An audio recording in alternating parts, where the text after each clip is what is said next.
Hello friends, ഇന്ന് നമ്മൾ വന്നിരിക്കുന്നത് ഒരു നോൺ വെജ് സ്നാക്സ് റെസിപ്പി ആയിട്ടാണ്. ഒരു ചിക്കൻ കട്ട്ലറ്റ്. അപ്പോൾ അതെങ്ങനെ ഉണ്ടാക്കാമെന്ന് നമുക്ക് നോക്കാം. നിങ്ങൾ എൻ്റെ വീഡിയോ ആദ്യമായിട്ടാണ് കാണുന്നതെങ്കിൽ ചാനലൊന്ന് സബ്സ്ക്രൈബ് ചെയ്യാനും ബെല്ലൈക്കണമെന്ന് ഇനേബിൾ ചെയ്ത് വെക്കാനും മറക്കരുതേ. അപ്പോൾ നമുക്ക് ചിക്കൻ കട്ട്ലറ്റ് എങ്ങനെ ഉണ്ടാക്കാമെന്ന് ഒന്ന് നോക്കാം. കട്ട്ലൈറ്റ് ഉണ്ടാക്കാൻ വേണ്ടിയിട്ട് 3 ഉരുളക്കിഴങ്ങാണ് ഞാൻ എടുത്തിട്ടുള്ളത്. അത് സ്കിന്നോട് കൂടി 1 കപ്പ് വെള്ളം ചേർത്ത് 1 ടീസ്പൂൺ ഉപ്പും കൂടി ചേർത്തിട്ട് നമുക്കൊന്ന് ബോയിൽ ചെയ്തെടുക്കാം. ഒരു 4 വിസിൽ വരുന്നവരെ കുക്കറിലിട്ടാണ് ഞാൻ ബോയിൽ ചെയ്തിരിക്കുന്നത്. അതിനുശേഷം സ്കിന്നൊന്ന് മാറ്റിയതിന് ശേഷം ഉടച്ചെടുക്കുക.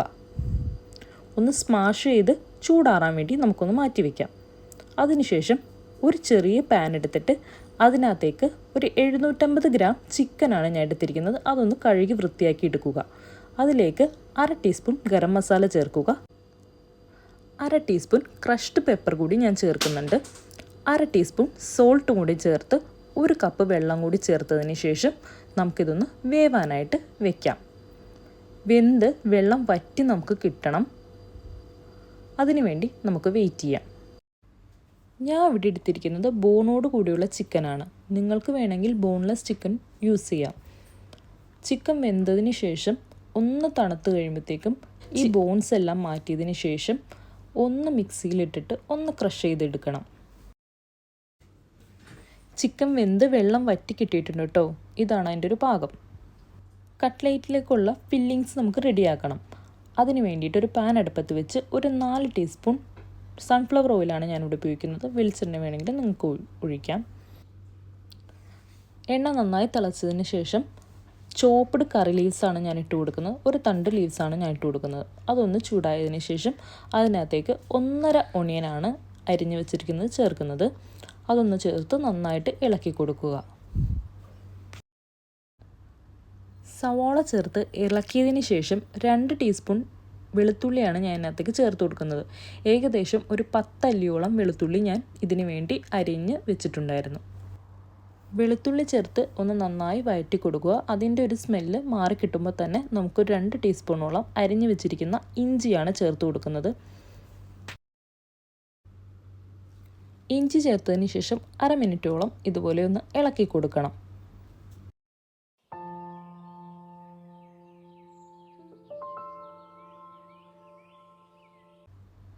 4 പച്ചമുളക് ചെറുതായി വട്ടത്തിലരിഞ്ഞത് ചേർത്ത് കൊടുക്കുക.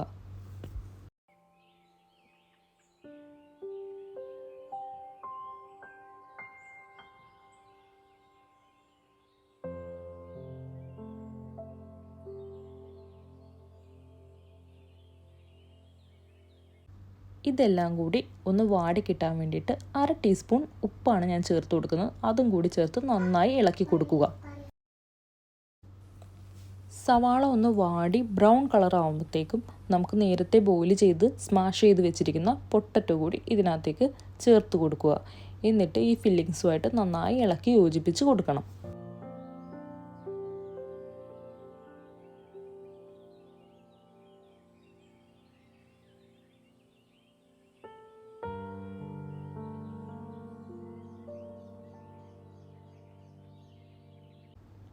ഇനി ഇതിലേക്ക് ക്രഷ്ഡ് പെപ്പർ കൂടി ചേർത്ത് കൊടുക്കണം. 1/2 ടീസ്പൂണാണ് കേട്ടോ ചേർത്ത് കൊടുക്കുന്നത്. അതിനുശേഷം ഗരം മസാല കൂടി ചേർത്ത് കൊടുക്കാം. 1/2 ടീസ്പൂൺ ഗരം മസാല കൂടി ചേർത്താൽ നല്ല ഫ്ലേവർ ഉണ്ടാവും. എന്നിട്ട് രണ്ടും കൂട്ടി നന്നായിട്ട് ഇളക്കി കൊടുക്കണം. ഇളക്കി യോജിപ്പിച്ച് ഈ ഒരു ഫില്ലിങ്സുമായിട്ട് ശരിക്കൊന്ന് ചേർന്ന് കിട്ടണം.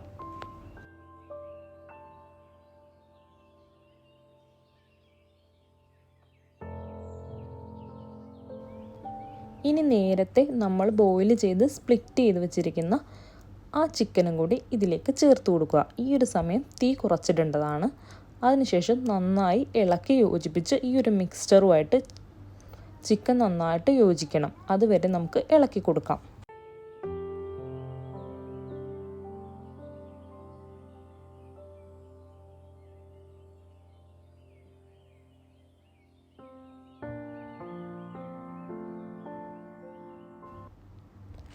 നന്നായി ഒന്ന് കുക്ക് ചെയ്യാൻ വേണ്ടി വെയിറ്റ് ചെയ്തതിന് ശേഷം ഇനി നമുക്ക് തീ ഒന്ന് ഓഫ് ചെയ്യാം. ഇനി ഒന്ന് കുറച്ച് നേരം റെസ്റ്റ് ചെയ്യാൻ വെക്കണം. ഇതിൻ്റെ ചൂടൊന്ന് ആറിക്കിട്ടണം. ഈ ഒരു മിക്സ്ചർ തണുക്കുന്നവരെ വെയിറ്റ് ചെയ്തതിന് ശേഷം ഒന്ന് കുഴച്ച് എടുത്ത പരുവാണ് കേട്ടോ ഇത്. ഇനിയൊന്ന് നമുക്ക് ഷേപ്പ് ചെയ്തെടുക്കാം. ഞാനിവിടെ വട്ടത്തിലാണ് എടുക്കുന്നത്. നിങ്ങളുടെ കയ്യിൽ ഷേപ്പർ ഉണ്ടെങ്കിൽ ആ ഷേപ്പ് ഹാർട്ട് ഷേപ്പോ ഏതെങ്കിലും ഒരു ഷേപ്പിൽ നിങ്ങൾക്ക് ഈസി ആയിട്ട് എടുക്കാം. ഞാനിപ്പോൾ കൈകൊണ്ട് തന്നെയാണ് ഷേപ്പ് ചെയ്തെടുക്കുന്നത്. വട്ടത്തിലാണ് കേട്ടോ ഷേപ്പ് ചെയ്യുന്നത്. ഇത് ഈസി ആയിട്ട് തന്നെ നിങ്ങൾക്ക് ചെയ്യാവുന്നതാണ്.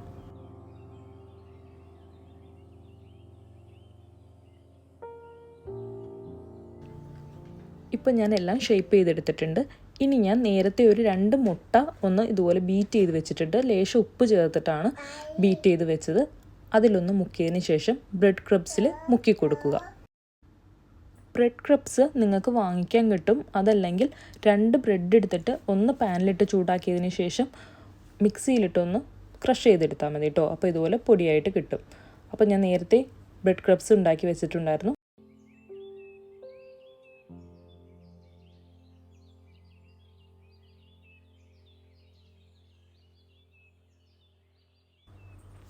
ഇതിനൊന്ന് ഫ്രൈ ചെയ്തെടുക്കാൻ വേണ്ടിയിട്ട് ഞാനൊരു പാൻ വെച്ചു. പാൻ ചൂടായതിന് ശേഷം സൺഫ്ലവർ ഓയിലാണ് കേട്ടോ ഞാൻ ചേർത്ത് കൊടുക്കുന്നത്.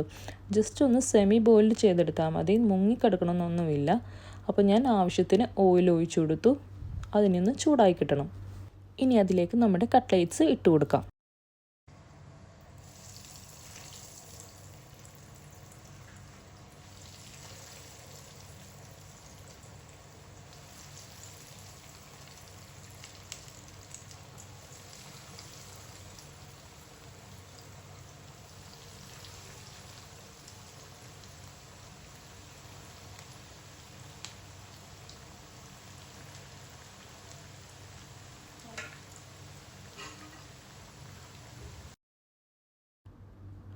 ഓൾറെഡി നമ്മൾ ഇതിനകത്ത് വെച്ചിരിക്കുന്ന ഫില്ലിങ്സ് എല്ലാം വെന്ത് കഴിഞ്ഞതാണ്.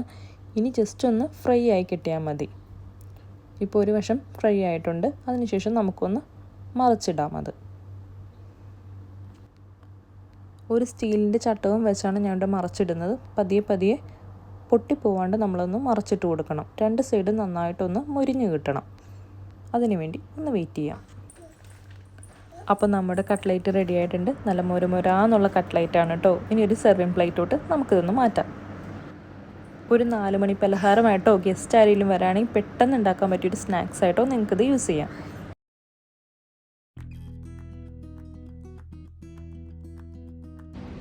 അപ്പോൾ നിങ്ങൾക്ക് ഈ വീഡിയോ യൂസ്ഫുൾ ആയെങ്കിൽ ഒന്ന് സബ്സ്ക്രൈബ് ചെയ്യാനും ബെല്ലൈക്കൺ ഒന്ന് എനേബിൾ ചെയ്ത് വയ്ക്കാനും മറക്കരുതേ. അപ്പോൾ ഞാൻ പുതിയ വീഡിയോ ഇടുമ്പോഴത്തേക്കും നോട്ടിഫിക്കേഷൻ നിങ്ങൾക്ക് കിട്ടും. പുതിയൊരു വീഡിയോ ആയിട്ട് വരുന്നത് വരെ ബൈ.